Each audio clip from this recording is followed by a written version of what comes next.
Creed en sus profetas. Domingo, 6 de septiembre, 2020. Isaías 16. Envíen corderos al gobernante del país, desde Sela en el desierto hasta el monte de la hija de Sión.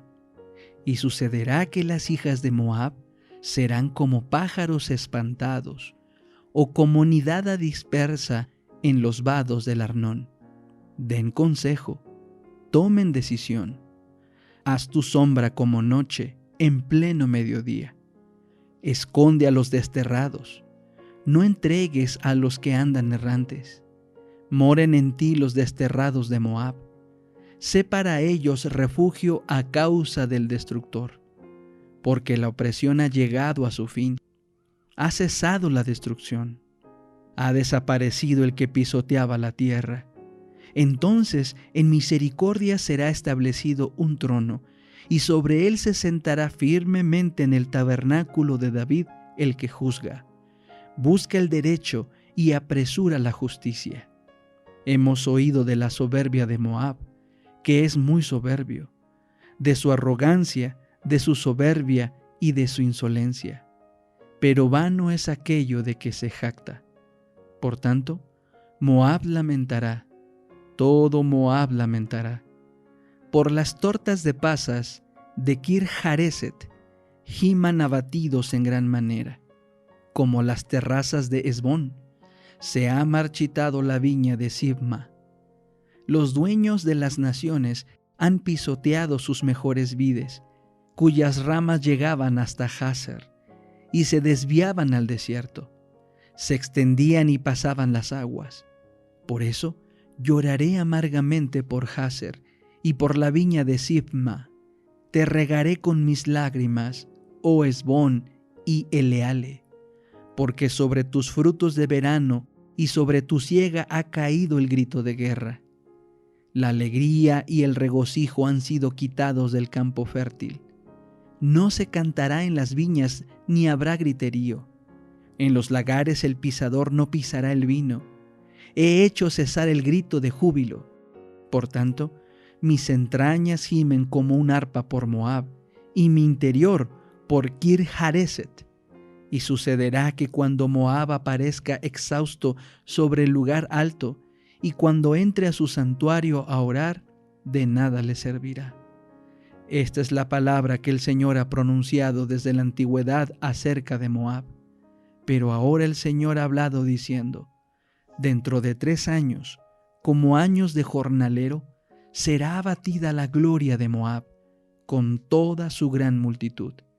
Los sobrevivientes serán pocos, pequeños y sin fuerzas.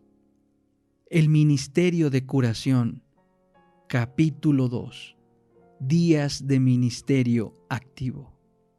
En la vivienda del pescador en Capernaum, la suegra de Pedro yacía enferma de grande fiebre, y le rogaron por ella.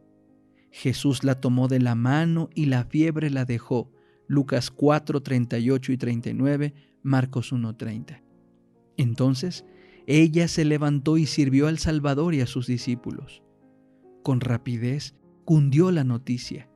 Hizo Jesús este milagro en sábado, y por temor a los rabinos, el pueblo no se atrevió a acudir en busca de curación hasta después de puesto el sol. Entonces, de sus casas, talleres y mercados, los vecinos de la población se dirigieron presurosos a la humilde morada que albergaba a Jesús. Los enfermos eran traídos en camillas, otros venían apoyándose en bordones, o sostenidos por brazos amigos, llegaban tambaleantes a la presencia del Salvador.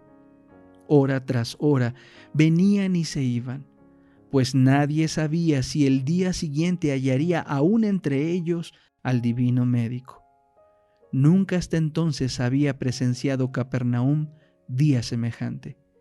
Por todo el ambiente repercutían las voces de triunfo y de liberación. No cesó Jesús su obra hasta que hubo aliviado al último enfermo. Muy entrada la noche, cuando la muchedumbre se alejó y la morada de Simón quedó sumida en el silencio. Pasado tan largo y laborioso día, Jesús procuró descansar.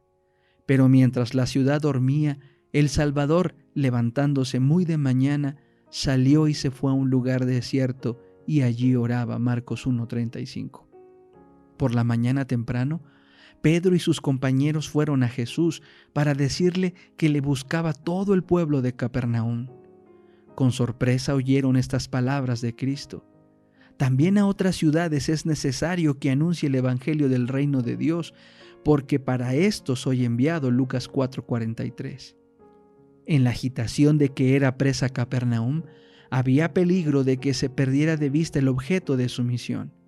Jesús no se daba por satisfecho con llamar la atención sobre sí mismo como mero taumaturgo o sanador de dolencias físicas. Quería atraer a los hombres como su Salvador. Mientras que las muchedumbres anhelaban creer que Jesús había venido como rey para establecer un reino terrenal, Él se esforzaba para invertir sus pensamientos de lo terrenal a lo espiritual.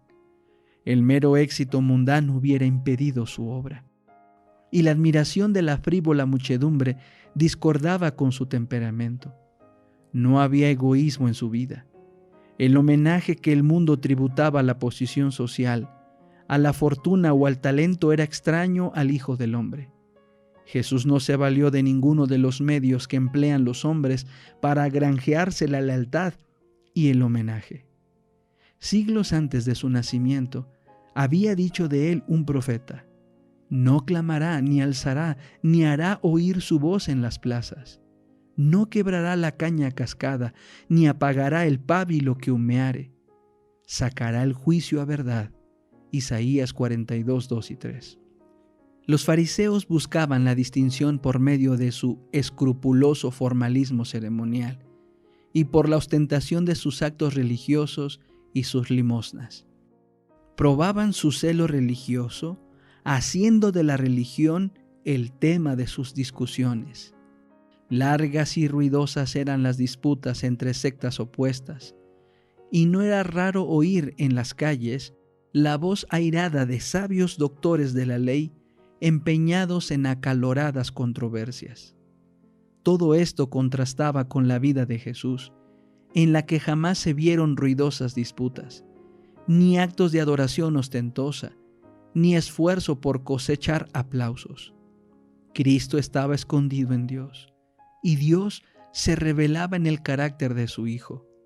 A esta revelación deseaba Jesús encaminar el pensamiento del pueblo.